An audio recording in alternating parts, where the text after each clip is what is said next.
भगवान गौतम बुद्ध के चरणों में नमन करते हुए, त्याग और बलिदान की मूर्ति माता रमाबाई जी के चरणों में नमन करते हुए, शिक्षा की देवी माता सावित्रीबाई फुले जी के चरणों में नमन करते हुए और इस संसार के सबसे अनमोल रतन हिंदू कोड बिल के माध्यम से महिलाओं के मुक्तिदाता और संविधान के निर्माता, विश्वरत्न बोधिसत्व, the symbol of knowledge, the greatest Indian Baba Sahab doctor Bhimrao ji के चरणों में नमन करते हुए आप सभी को मेरा गर्व से नमो बुद्धाय जय हिंद। सबसे पहले तो ममता जी का बहुत बहुत धन्यवाद कि उन्होंने भीम ज्ञान चर्चा का आयोजन किया, क्योंकि वो भी चाहती हैं कि जिस तरीके से मैं उस दलदल से बाहर निकल गई या मैं अंधेरे से रोशनी में आ गई, उसी तरीके से हमारे भी समाज के बच्चे, हमारा भी समाज आगे बढ़े। तो बहुत बहुत धन्यवाद आपको करना चाहती हूँ।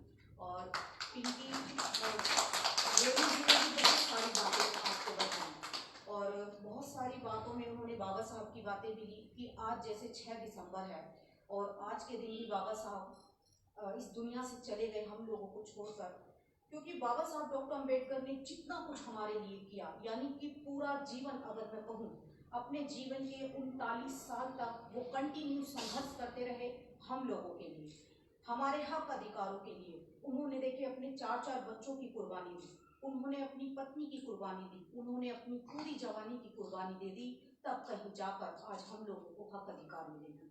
क्योंकि हमारे पास ये हक अधिकार नहीं थे।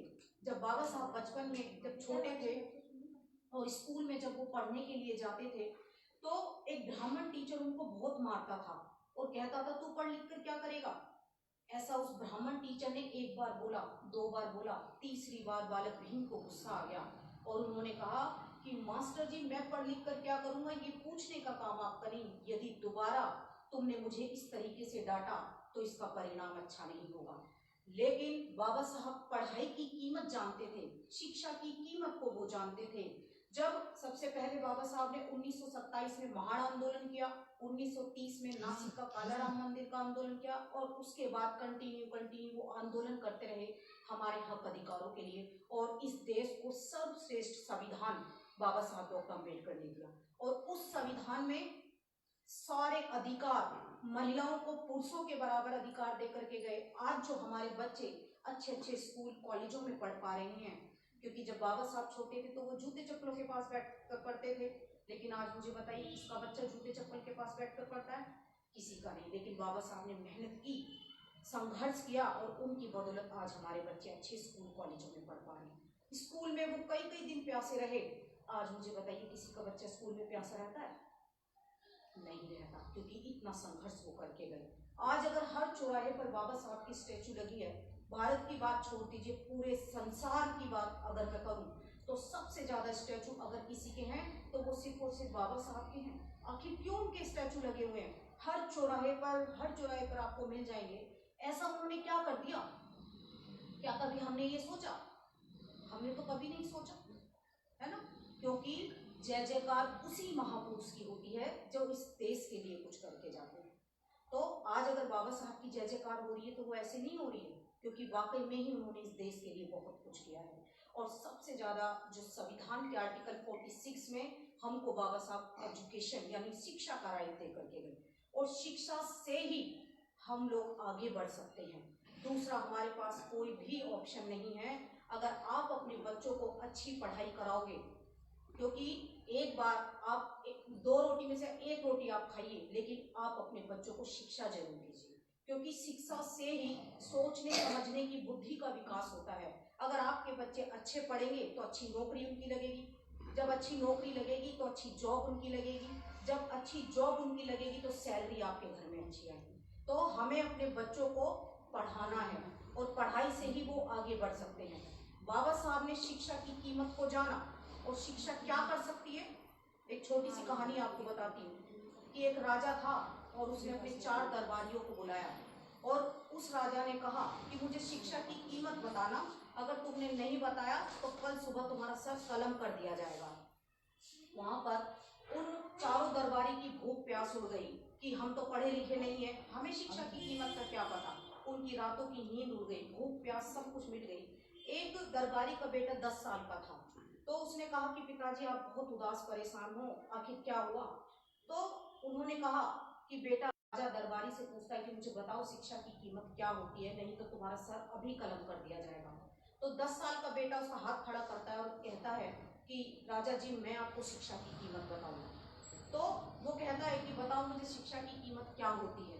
तो वो बच्चा कहता है कि राजा जी आपको इतना भी नहीं पता, जो प्रश्न पूछता है, जो क्वेश्चन पूछता है वो कहाँ होता है और जो उत्तर देता है वो कहाँ पर बैठता है। तो राजा ने कहा बात तो तुम्हारी ठीक है। वो बच्चा जमीन से उठकर सिंहासन पर बैठ जाता है और वो राजा सिंहासन से उठ के जमीन पर बैठ जाता है। तब वो बच्चा कहता है कि राजा जी शिक्षा की कीमत ये होती है, यानी कि जमीन पर बैठा हुआ इंसान सिंहासन पर आकर बैठ सकता है। तो ये जो अधिकार बाबा साहब ने हम लोगों को दिलाया वो बहुत मुश्किलों से दिलाया है, ऐसे नहीं मिल गए ये अधिकार। उन्होंने अपनी जान की बाजी लगा दी, तब कहीं जाकर हमको ये अधिकार मिले। तो बाबा साहब डॉक्टर अम्बेडकर ने बहुत कुछ इस देश के लिए किया है, लेकिन आज उनके मानने वाले, उनके अनुयायी ये नहीं जानते कि बाबा साहब ने हमारे लिए क्या किया।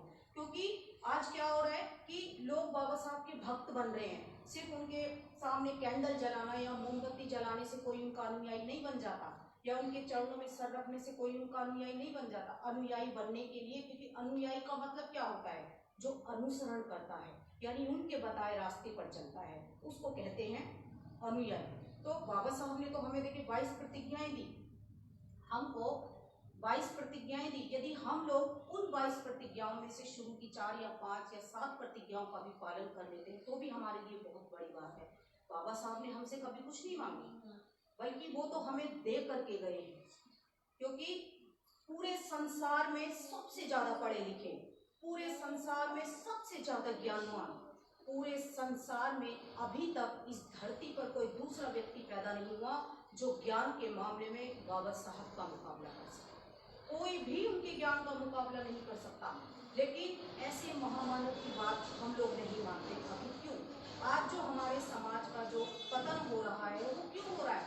वो इसीलिए हो रहा है कि हम अपने महापुरुषों का कहना नहीं मान रहे। और महापुरुषों का कहना कहाँ से मानेंगे? हमको तो ये नहीं पता कि आखिर हमारे महापुरुष है कौन। क्योंकि देखिए, जैसे संस्कार हम अपने बच्चों को देंगे वैसे ही संस्कार हमारे बच्चों में आएंगे। क्योंकि कहते हैं कि माता ही बच्चों के भविष्य की निर्माता होती है। माँ जैसा चाहेगी अपने बच्चों को बना सकती है।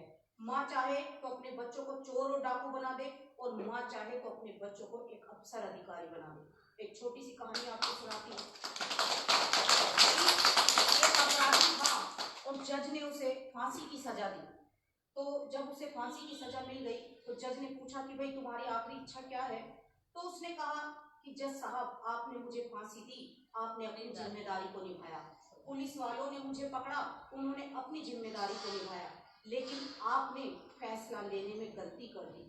ये सुनकर जज के पैरों के नीचे से जमीन निकल गई कि क्या मैंने फैसला लेने में गलती कर दी? कि हाँ, तुमने फैसला लेने में गलती कर दी, क्योंकि अपराधी एक नहीं, अपराधी दो हैं। तो वो कहता है कि दूसरा अपराधी कौन है? कि अपराधी मेरी माँ भी है। कि तुम्हारी माँ कैसे है? कि जब मैं छोटा था और छोटी मोटी चोरियां करता था तो मेरी माँ ने कभी मेरे मुंह पे चाटा नहीं मारा। जब मैं किसी के घर से कपड़े बर्तन चुरा के लाता था मेरी माँ ने कभी मुझे नहीं डांटा। क्योंकि सभी बच्चे मासूम पैदा होते हैं। क्या कोई चोर डाकू पैदा होता है? कोई नहीं होता। तो सभी बच्चे मासूम पैदा होते हैं और माँ की जिम्मेदारी होती है कि वो अपने बच्चों को बुराइयों से बचा कर रखे। जो माँ अपने बच्चों को बुराई से बचा कर रखती है वही बच्चे बचे होते हैं। तो ये माँ की रिस्पॉन्सिबिलिटी होती है, क्योंकि पिता तो चले जाते हैं सुबह और शाम के घर में आते हैं, उन्हें नहीं पता कि हमारा बच्चा क्या कर रहा है, बिगड़ रहा है, सुधर रहा है। लेकिन माँ को अपने बच्चों की एक एक हरकत के बारे में पता होता है। अगर बच्चा गलत रास्ते पर है तो माँ को पता होता है, और बच्चा अगर सही रास्ते पर तो माँ को पता होता है। तो माँ की जिम्मेदारी होती है कि हमें अपने बच्चों को कैसा बनाना है। अगर हम अपने बच्चों को अच्छे संस्कार देंगे, अच्छी शिक्षा उनको देंगे, अच्छी बातें उनके सामने करेंगे, तो हमारे बच्चे डेफिनेटली अच्छे ही बनेंगे। अगर हम अपने बच्चों के बारे में गलत बातें करते हैं, क्योंकि बच्चे जो है वो कच्ची मिट्टी की तरह होते हैं, उसे जिस आकार में आप ढालोगे वैसा ही वो बन जाते हैं। तो एक छोटी सी कहानी और मुझे याद आ रही है। ऐसी पड़ोस में लड़ाई हो रही थी दो परिवारों की। अब नॉर्मली लड़ाई हो जाती, कभी बच्चों को लेकर, कभी पानी को लेकर, कभी किसी को लेकर। तो एक 10 साल का लड़का देख रहा था कि ये सामने वाली आंटी मेरी माँ को बहुत मारती है, मतलब मेरी माँ को बहुत गंदी गंदी गाली देती है, मेरी माँ से रोज लड़ाई करती है। तो वो लड़का एक दिन एक सपना देखता है और कहता है कि माँ मैंने आज एक सपना देखा। तो उसकी माँ ने कहा कि बेटा तूने आज क्या सपना देखा? तो कहता है कि माँ मैंने सपने में जो पड़ोस वाली, और कहती है कि बेटा तू अभी जा और अभी उस आंटी के पैर पकड़, अभी उनसे माफी मांग। उसकी माँ कहती है कि बेटा मन के अंदर जो विचार होते हैं वो एक बीज की तरह होते हैं और बीज एक दिन बड़ा भी होता है। तो वो बच्चा जाता है उस आंटी के पास और उसके पैर पकड़ता है और उससे माफी मांगता है, और वही बच्चा आगे चलकर एक बहुत बड़ा अफसर अधिकारी बनता है। अगर उसकी माँ उसे शिक्षा देती कि बेटा तूने बहुत अच्छा किया, तू अभी जा और उसको लड़ाई कर, गाली दे, तो वो बच्चा क्या बनता? अपराधी बनता, है ना? तो वो जेल में जाता। लेकिन माँ ने उसको अच्छी शिक्षा दी और वो बहुत बड़ा अफसर अधिकारी बन गया। तो क्योंकि माँ की डांट में ही बच्चों के भविष्य के ठाठ छुपे होते हैं और माँ की पिटाई में ही बच्चों के भविष्य की मिठाई छुपी होती है। तो ये माँ की ही रिस्पॉन्सिबिलिटी बनती है कि हमें अपने बच्चों को क्या करना है। बाबा साहब डॉक्टर अम्बेडकर के पिताजी ने, देखिए, बाबा साहब पर बहुत मेहनत की। वो शिक्षा की कीमत को उन्होंने जाना और जैसे तैसे कर और देखिए भूखे प्यासे रहकर जब विदेशों में वो बैठो 5 मिनट और मैं अपनी बात खत्म करूं। जब विदेशों में भी वो रहते थे तो उनके पास इतने भी पैसे नहीं होते थे कि वो भरपेट भोजन तक कर सके, है ना? तो इतनी मुश्किलों से उन्होंने पढ़ाई की और उस पढ़ाई का यूज उन्होंने अपने ऐशो आराम के लिए नहीं किया, अपने कोठी बंगले गाड़ियों के लिए नहीं किया। चाहते तो वो भी, उनके बच्चे भी जीवित रहते, उनको क्या जरूरत पड़ रही थी? चाहते तो उनकी पत्नी भी जीवित रहती या वो भी ऐशो आराम का जीवन जीते या वो भी विदेशों में जाकर बस जाते, क्योंकि उनको तो बहुत ऑफर आए थे नौकरी के। लेकिन उन्होंने उन सबको ठोकर मार दी ताकि मेरा समाज सम्मान के साथ जीवन जी सके। तो आज बाबा साहब का परिनिर्वाण दिन है और लाखों करोड़ों करोड़ों लोग उनको याद कर रहे हैं। तो मैं ये कहना चाहती हूँ कि हमें भक्त नहीं बनना, क्योंकि भक्त क्या करते हैं कि गले में माला और विचारों पर ताला। बाबा साहब का जो जो इतिहास है हम लोगों को पढ़ना बहुत जरूरी है, क्योंकि बाबा साहब ने किसी एक जाति धर्म के लिए काम नहीं किया, पूरे देश के लिए बाबा साहब ने काम किया, चाहे मजदूर हो, किसान हो।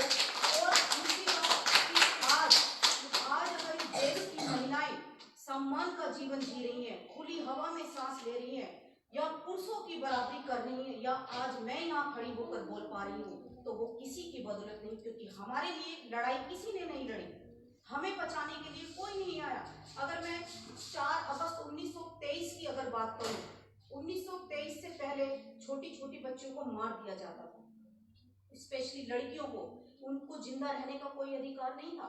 लेकिन बाबा साहब ने अंग्रेजों से अधिकार लिया कि कोई भी अपने बच्चों की बलि नहीं देगा, कोई भी अपने बच्चों को गंगा नदी में नहीं बहाएगा। तो महिलाओं के ऊपर बहुत बड़ा उपकार है बाबा साहब का, क्योंकि कितने भी जन्म हम लोग ले लें तो भी बाबा साहब का कर्ज हम लोग नहीं उतार सकते। और बाबा साहब का अनुयायी बनने की हम लोगों को जरूरत है। उनके इतिहास को पढ़िए और पढ़ने के बाद जितना हो सके उसे अपने आचरण में डालिए। इसी के साथ मैं अपनी वाणी को विराम देती हूँ।